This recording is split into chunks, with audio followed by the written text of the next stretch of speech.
Hello everyone. आज हम लोग बात करते हैं सदिशों के प्रकार की, टाइप्स ऑफ वेक्टर, यानी सदिश वेक्टर कितने प्रकार के होते हैं। उससे पहले हम लोग बात करें, जैसे कि अगर हम बात करें सदिश राशि की, वेक्टर क्वांटिटी की, तो किसी भी सदिश राशि को, वेक्टर क्वांटिटी को अगर हमें व्यक्त करना है तो उसके लिए परिमाण और दिशा दोनों की जरूरत होती है। तो जो सदिश राशि होती है उस सदिश राशि को एक तीर के द्वारा निरूपित करते हैं। यानी अगर हम बात करें कि हमें किसी सदिश राशि को निरूपित करना है तो किससे निरूपित करते हैं? एक तीर के निशान से या एक तीर से निरूपित करते हैं। जैसे हम लोग बात करें, ये ए लिखा हुआ है, एक ए पे तीर का निशान हमने लगा दिया, तो ए हमारी अदिश राशि और ए इस पे तीर का निशान लगा हुआ है, वो कैसी राशि है? सदिश राशि है। और अगर उसमें हम बात करें तो जो तीर होता है उसकी जो नोक होती है वो किसको प्रदर्शित करती है? दिशा को प्रदर्शित करती है। और जो तीर की लंबाई होती है वो किसको प्रदर्शित करती है? परिमाण को प्रदर्शित करती है। यानी सदिश को, वेक्टर को एक तीर के द्वारा प्रदर्शित किया जाता है। जो तीर होता है, जो बाण होता है, उसकी जो नोक होती है वो तो उसकी दिशा को व्यक्त करती है, जबकि तीर की लंबाई परिमाण को बताती है। जैसे यहाँ पे ए लिखा है, ए के ऊपर तीर का निशान है, यानी ये कैसी राशि है?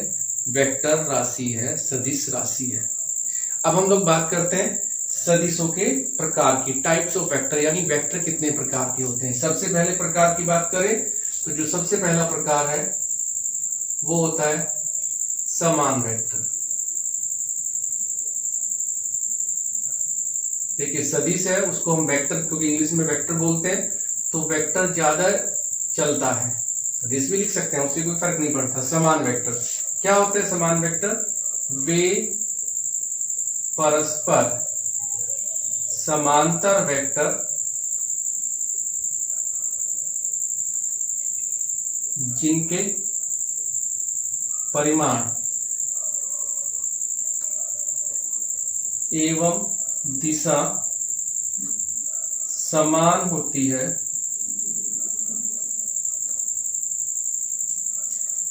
समान वेक्टर कहलाते हैं।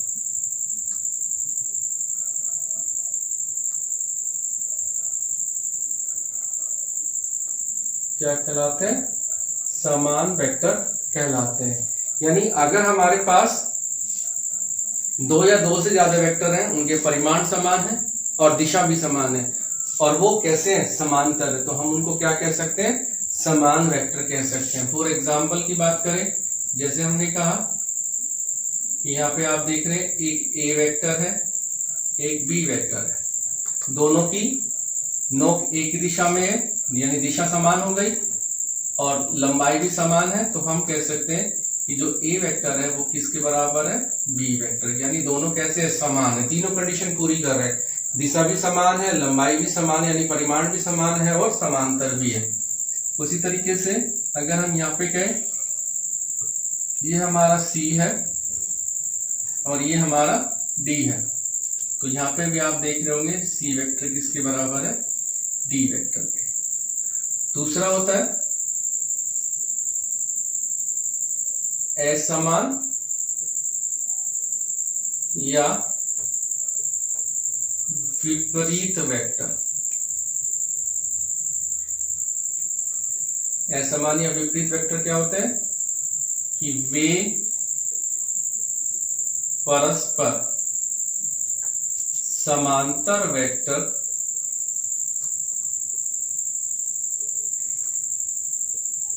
जिनके परिमाण समान, यानी जिनके परिमाण कैसे होते हैं? समान, किंतु दिशा विपरीत होती है। परिमाण तो समान है, समांतर भी है, पर दिशा विपरीत हो गई, क्या कहलाते हैं? असमान वेक्टर कहलाते हैं। देखिए, जैसे फिर से हम एग्जांपल ले लेते हैं, यही हमने एग्जांपल लिया, हम कह रहे हैं ये ए वेक्टर है और ये बी वेक्टर है। आप देख रहे हैं समांतर भी है, परिमाण भी समान है और दिशाएं अलग अलग हैं। तो इसको लिखने का तरीका क्या होता है, देखिए ए वेक्टर को हम ऐसे लिख सकते हैं, A does not equals to B vector, A B vector के बराबर नहीं है। या इसको ऐसे भी लिख सकते हैं, ए बराबर है किसके, बी के। ऊपर हमने क्या लिया, तीर का निशान लगा दिया, और तीर का निशान आप देख रहे हैं विपरीत है। या हम इसको ऐसे भी लिख सकते हैं कि ए वेक्टर बराबर है किसके, माइनस बी वेक्टर के। इसका मतलब क्या है, ए वेक्टर बी के बराबर नहीं है, माइनस बी के, यानी माइनस यहाँ पे किसको व्यक्त कर रहा है, दिशा को बता रहा है, यानी बी वेक्टर की विपरीत दिशा। तो बी वेक्टर ऐसे, विपरीत दिशा कैसे हो गई इधर, तब वो ए और बी आपस में बराबर हो जाएंगे। उसी तरीके से हम बात करें, ये हमारा सी वेक्टर है और ये हमारा डी वेक्टर है। तो इसको हम कैसे लिख देंगे कि सी वेक्टर बराबर है किसके, माइनस डी के। सी और डी आपस में बराबर नहीं है, माइनस डी के बराबर है। तीसरा होता है जो सबसे इंपॉर्टेंट होता है, एकांक वेक्टर।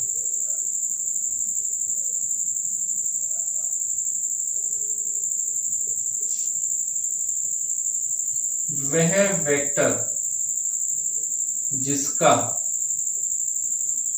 परिमाण एक होता है, एकांक वेक्टर कहलाता है। यानी जिसका परिमाण एक होता है वो क्या कहलाता है, एकांक वेक्टर कहलाता है। यदि किसी वेक्टर ए का अदिश परिमाण ए हो तो, यानी हम कह रहे हैं हमारे पास कोई वेक्टर राशि है ए और उसका अदिश परिमाण कितना है, परिमाण कितना ए है, तो एकांक वेक्टर जो होता है उसको कैप से प्रदर्शित करते हैं। ए के ऊपर हमने कैप लगा दी, वो किसके बराबर होता है, यानी याद रखेंगे जो एकांक वेक्टर होता है वो एकांक वेक्टर को हम किससे प्रदर्शित करते हैं, कैप से प्रदर्शित करते हैं। ए के ऊपर कैप टोपी लगा दी और वो किसके बराबर हो गई, जो वेक्टर राशि है उसको अगर हमने उसके अदिश परिमाण से भाग कर दिया तो वो हमारा क्या हो गया, एकांक वेक्टर हो गया। या इसको आप अगर इधर क्रॉस मल्टीप्लाई कर दें तो इसको ऐसे भी लिख सकते हैं। अब देखिए वैसे तो ये एक सूत्र है, पर ये अपने आप में एक बहुत बड़ी बात कह रहा है, उसको हम लोग समझने का प्रयास करते हैं।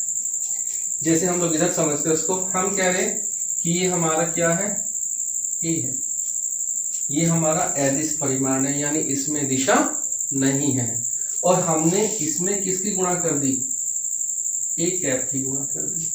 आप जानते हैं ए कैप यानी एकांक वेक्टर, उसका परिमाण कितना होता है, एक होता है। अब परिमाण का तो कोई फर्क नहीं पड़ा, एक से गुणा कर रहे कोई फर्क नहीं पड़ा, तो पर क्या हुआ, देखिए ए में ए कैप की गुणा की थी तो क्या बन गई थी, ए वेक्टर आ गया। यानी अगर हम क्या करें, हमारे अदिश परिमाण में एकांक वेक्टर की गुणा कर दें तो वो अदिश को सदिश बना देता है। यानी एकांक वेक्टर इतनी पावर रखता है कि वो अदिश राशि को किस में बदल देता है, सदिश में बदल देता है, यानी उसमें दिशा को ला देता है। ये था हमारा एकांक वेक्टर। फोर्थ होता है हमारा लंब कोणीय एकांक वेक्टर, ऑर्थोगोनल यूनिट वेक्टर। एकांक वेक्टर को इंग्लिश में क्या बोलते हैं, यूनिट वेक्टर। लंब कोणीय एकांक वेक्टर क्या होता है, लंब कोणीय अक्षों के अनुदिश। देखिए तीन प्रकार की अक्षें होती हैं, एक एक्स अक्ष, एक वाई अक्ष, एक जेड अक्ष। तीन प्रकार की अक्षें होती हैं, एक्स अक्ष, वाई अक्ष और जेड अक्ष। जो x अक्ष के अनुदिश एकांक वेक्टर होता है उसको हम i कैप से प्रदर्शित करते हैं। जो y अक्ष के अनुदिश एकांक वेक्टर होता है उसको j कैप से प्रदर्शित करते हैं, और जो z अक्ष के अनुदिश एकांक वेक्टर होता है उसको हम k कैप से प्रदर्शित करते हैं। यानी x अक्ष के अनुदिश एकांक वेक्टर i कैप, y अक्ष के अनुदिश j कैप और z अक्ष के अनुदिश k कैप, और वही क्या होते हैं हमारे लंबकोणीय एकांक वेक्टर होते हैं। और आपको पता भी होगा जो z अक्ष होती है वो यहाँ पे, तो क्योंकि ये हम जो हमारा व्हाइट बोर्ड है उस पे केवल 2 डायमेंशनल फिगर ही बना सकते हैं, और ये 3 डायमेंशनल में आती है, त्रिविमीय संरचना में आ जाती है। तो अगर देखा जाए तो z अक्ष ऐसे होती है, और इसलिए ये अगर हम x और y की बात करें तो x y के बीच में भी 90 का एंगल है, y z और z अक्ष के बीच में भी 90 का एंगल है। इसको समझना है तो आप किसी भी कमरे के एक कोने को देख लीजिए, आपको x अक्ष, y अक्ष और z अक्ष तीनों दिखाई दे जाएंगी जो परस्पर 90 के एंगल पे होंगी।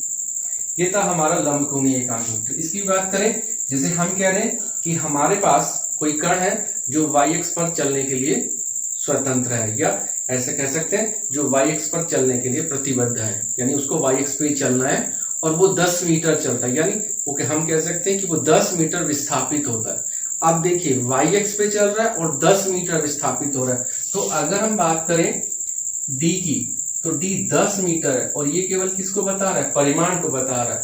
पर हमें क्या चाहिए, वेक्टर में चाहिए, और ये अदिश है, इसको सदिश में बनाना है तो क्या करना पड़ेगा, एकांक वेक्टर से गुणा करनी पड़ेगी। और अभी हमने आपको बताया कि y अक्ष के अनुदिश जो एकांक वेक्टर होता है वो j कैप होता है। तो यहाँ पे अगर हम बात करें t वेक्टर की, यानी विस्थापन सदिश की बात करें, तो वो कितना हो जाएगा, tan j कैप हो जाएगा। तो अब हमने एकांक वेक्टर से गुणा की, एकांक वेक्टर से गुणा करते ही जो हमारी अदिश परिमाण था, अदिश वैल्यू थी, वो किस में बदल गई, सदिश में, यानी स्केलर किस में बदल गया, वेक्टर में बदल गया। यही यूनिट वेक्टर की खासियत होती है, क्वालिटी होती है कि वो स्केलर क्वांटिटी को वेक्टर क्वांटिटी में चेंज कर देता है। उसके बाद हम बात करें लंबकोणीय एकांक वेक्टर के बाद, एक होता है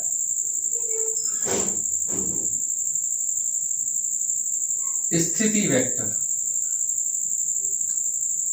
स्थिति वेक्टर क्या होता है, निर्देश बिंदु के सापेक्ष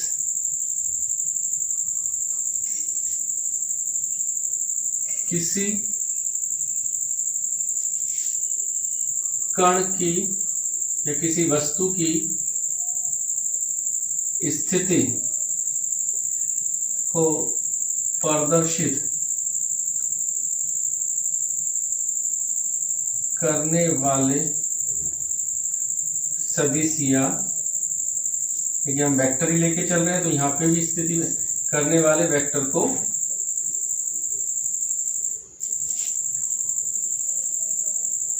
स्थिति वेक्टर कहते हैं।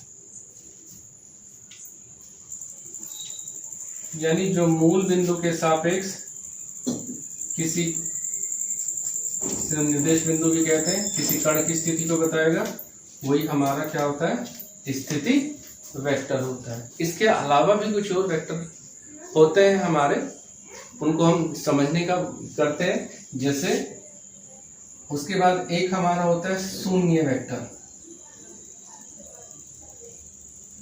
नाम से पता लग रहा है शून्य वेक्टर, वह वेक्टर या एक ऐसा वेक्टर जिसका परिमाण शून्य होता है, क्या कहलाता है, शून्य वेक्टर कहलाता है।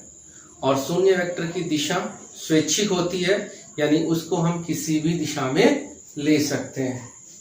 शून्य वेक्टर के बाद एक होता है संरेखिक वेक्टर।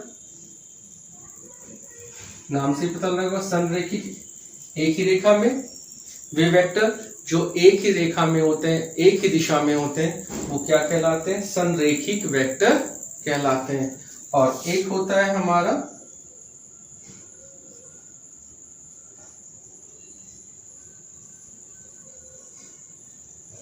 समतलीय vector, coplanar vector.